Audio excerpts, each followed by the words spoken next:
What's up people, Stardust here. Today we got some new generic legacy support from Battle of Chaos across multiple archetypes. So this is the first time Konami's actually released separate cards for multiple archetypes ahead of like the stream like this, so that's interesting. So we got support for Dream Mirror, Simorgh, Lair, Ogdoadic, what's that name, and Ursarctic. So basically a couple,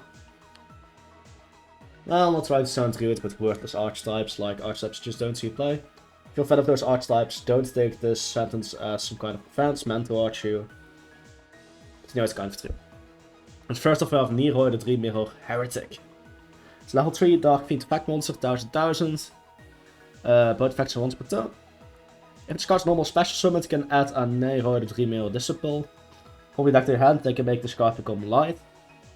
Now, I'm probably not the only one that doesn't know what Nero does, and I don't think it matters either.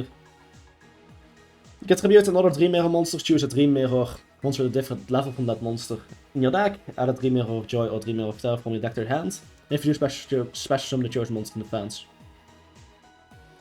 So you basically just +2 by tributing another Dream Mirror monster that also searches, right? It's just like a +3 in one card. Okay, you tribute another monster, but still, there's a lot of pluses. So you search a card, you summon something from the deck, and if it's summoned you also search. So... But Dream Mirrors are inherently so bad that I don't think this saves the card, saves the deck, but... I think it's about as good as Dream Mirror gets, I don't know. I've never seen the deck do anything impressive, so I'm not up to date with the cards too. Talking about cards that don't really do anything, Simorgh, Bird of Extermination. What's the last time I actually saw Simorgh in a duel? I think Phoenix I'll use it against me once and that's it. It's a level 4 Dark Winged Beast effect monster, Blackwing support, lol, I'm just kidding. I mean, it's level 4 Dark Winged Beast, so it's at least highly searchable. 800 attack, 500 defense. You can only use the both effects of this card once per turn. If you normal special summon a Winged Beast monster during your main phase, you can reveal this card in your hand. Immediately after this effect, as well as normal summon a Simorgh monster. Which can include itself, which is interesting. There's a lot of ways to search this mid combo, and then afterwards, if you do another special summon, you can just summon this. So yeah, if the second or third effects are good, it could be worthwhile. If it's normal summoned, you can send the Simorgh monster from your deck to the graveyard. Pretty sure at least some of them have graveyard effects, might be mistaken. Add a Simorgh spell trap from your deck to your hand. There has to be a good target out there, right, for both of these. I mean, I'm pretty sure Dark Simorgh can special himself from the grave, although you have to have a Dark and Wind in your hand. Still not entirely impossible, and it locks your opponent potentially down.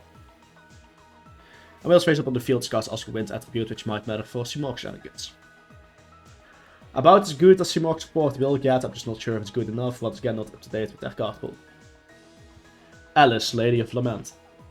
Okay, level 3 Dark Fiend effect, 0 attack, 2000 defense. First and third effects are once per turn, okay. You can banish a trap from your hand or graveyard, special summon this card from your hand, I mean that's already pretty good.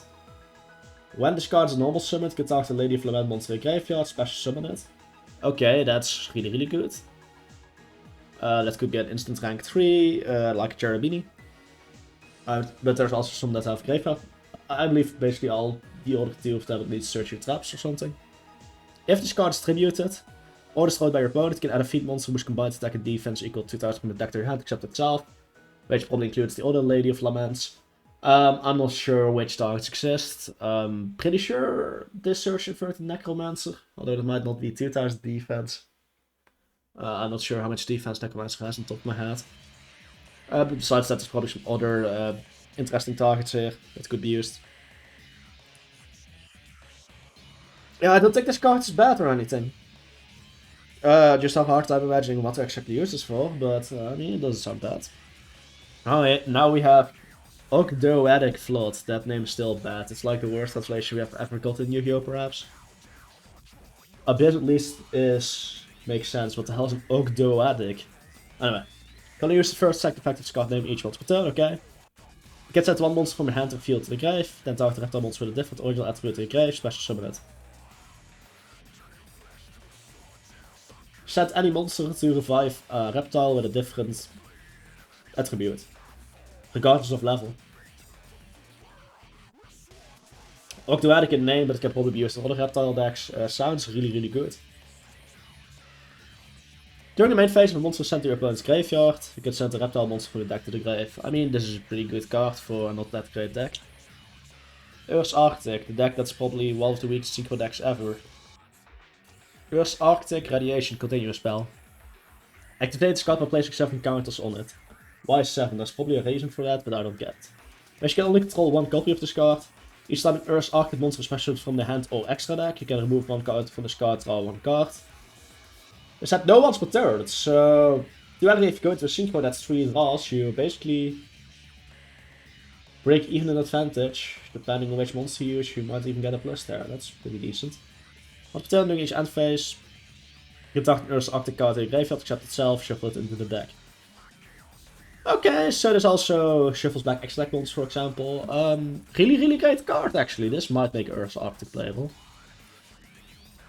That's a lot of draws. That's like 3 draws if you go into a single synchro. Wow. It's not broken. Like, it sounds broken, but it's not broken. This is definitely what the deck needed. This card also seems great. This one seems great, though I'm not up to date with the targets. This one seems great. This one seems really great as well, so 5 excellent cards. Just not sure for which of these it's relevant. I could imagine the Simorgh bird at least being relevant in some way. The other ones I'm not too sure about. So yeah, kudos to Konami for giving support to many almost forgotten archetypes already, because nobody really plays many of these. And giving them actual good cards. So yeah, well done Konami. Guys, that's the review. Start signing out. Have a beautiful day all. Peace.